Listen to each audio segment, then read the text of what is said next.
Le plateformisme, c'est un mot dont on entend pratiquement jamais parler. Pourtant, il est essentiel pour comprendre les divisions des anarchistes aujourd'hui. Alors autant couper sur les blagues de merde tout de suite, non, le plateformisme n'a rien à voir avec Super Mario. Ami gamer, retourne sur ta Switch et laisse parler les grandes personnes. L'anarchie, c'est l'ordre sans le pouvoir, disait Proudhon. Il faut croire que cette phrase ne concernait pas les organisations militantes anarchistes parce que c'est un joyeux bordel. Anarcho-communistes, fédéralistes, individualistes, illégalistes, athéistes militants, syndicalistes, antimilitaristes. Les organisations anarchistes regroupaient toutes les tendances possibles et inimaginables, et c'était le boxon. En 1926, Nestor Makhno et Archinov font un constat alarmiste. La révolution russe marque l'échec du mouvement anarchiste.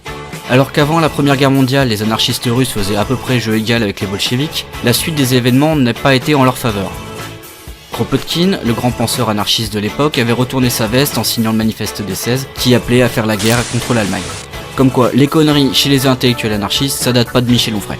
Alors que les soviets correspondaient à l'idée anarchiste d'autogestion, ils étaient passés dans le camp des bolcheviks. La révolte de Kronstadt avait été écrasée par l'armée rouge, et bien que les anarchistes se réclament de cette mutinerie, ils n'avaient sur place qu'une influence limitée. Makhno avait pendant la guerre civile constitué une armée anarchiste et contrôlé pendant un temps une grande partie de l'Ukraine.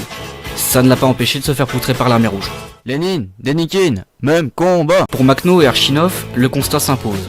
Divisés en de multiples tendances, sans programme ou plan d'action clair et sans organisation cohérente, les anarchistes étaient voués à l'échec. À l'inverse, les bolcheviks, bien organisés, cohérents et disciplinés, l'ont emporté. Dès lors, il n'y avait que deux solutions. Soit reconnaître la supériorité du bolchevisme et partir en pèlerinage sur le tombeau de Lénine pour qu'il les pardonne de leurs erreurs, plutôt crever. Soit tenter de refonder l'anarchisme sur des bases claires. Personnellement, j'aurais choisi la première solution qui me semblait plus marrante, mais comme les anarchistes ne font rien comme tout le monde, Makhno et Archinov ont opté pour la refondation de l'anarchisme.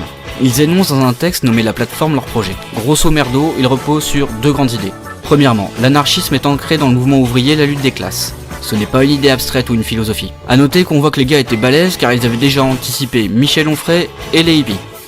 Deuxièmement, l'organisation anarchiste doit réunir exclusivement des communistes libertaires, ne pas agir de manière dispersée et être disciplinée avec un fonctionnement fédéral. Si on résume, il s'agit de purger tous les pieds nickelés d'anarchisme qui servent à rien, et de réunir des révolutionnaires convaincus, organisés et efficaces. C'est quasiment du copier-coller de Lénine avec son projet d'organisation révolutionnaire professionnelle, mais on rajoute des références au fédéralisme et à l'autogestion pour pas se prendre un procès pour plagiat. Ouais, parce que le centralisme démocratique, ça marche super bien. Ceux qui suivront cette ligne seront appelés plateformistes. Ceux qui la rejetteront et affirmeront que toutes les tendances de l'anarchisme doivent cohabiter seront appelés non pas les hippies, mais les synthésistes. On va pas vous faire toute l'histoire du plateformisme, mais il y a quand même 2-3 trucs à relever. Après 1945, les anarchistes français se regroupent au sein d'une nouvelle organisation, la Fédération anarchiste. Les plateformistes, menés par Georges Fontenis, montent alors un plan à faire crever de jalousie les trotskistes et leur stratégie d'entrisme. Ils créent une tendance secrète, l'OPB, pour Organisation Pensée Bataille. On est carrément dans le James Bond façon anard.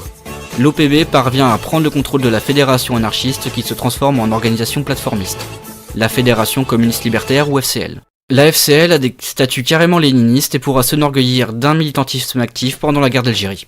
Mais comme toutes les organisations ont des casseroles, la FCL fera aussi un truc impensable pour une organe anarchiste, se présenter aux élections législatives. Évidemment, ce sera un échec et Fontenis déclarera plus tard que le résultat sera comparable au score ridicule auquel parviennent à chaque élection les organisations trotskistes. La FCL s'opposera à la fédération anarchiste reconstituée par les synthésistes et dirigée par le communiste libertaire Maurice Joyeux. Enfin, pas dirigée mais animée, car il n'y a pas de dirigeants chez les anarchistes, seulement des chefs-failloux. Quoi qu'il en soit, une organisation anarchiste dirigée par des communistes libertaires rivales d'une autre organisation anarchiste communiste libertaire, c'est n'importe quoi.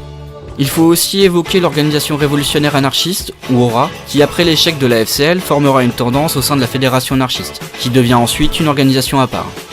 Une scission de l'ORA va ensuite représenter le plateformisme, l'Union des travailleurs communistes libertaires ou UTCL.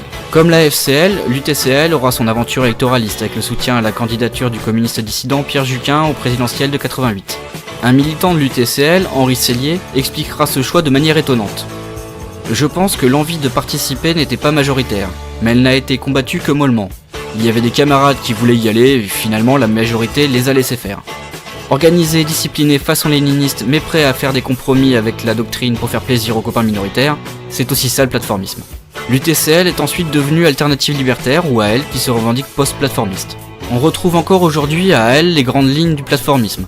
Une organisation exclusivement communiste libertaire avec une stratégie définie et une volonté de rompre avec le milieu anarchiste traditionnel. Ainsi, à part le drapeau rouge et noir, vous ne verrez pas beaucoup de symboles ou références explicites à l'anarchisme chez AL. Même le mot anarchiste est rarement évoqué dans leur tract. En fait, AL, c'est un peu comme les jeunes qui sont en crise d'adolescence et qui veulent couper les ponts avec leur famille. C'est facile ça. Les plateformistes sont souvent mal vus par les autres anarchistes. On ne leur pardonne toujours pas le putsch de l'OPB contre la fédération anarchiste et le fait de s'être présenté à des élections. On les accuse souvent d'être plus marxistes qu'anarchistes et on les traite de trotskistes. Mais en fait, les autres anarchistes sont surtout des jaloux. Olivier Besancenot a en effet ouvertement dragué la L avec son livre Affinité révolutionnaire, et être dragué par Besancenot, c'est la classe gros.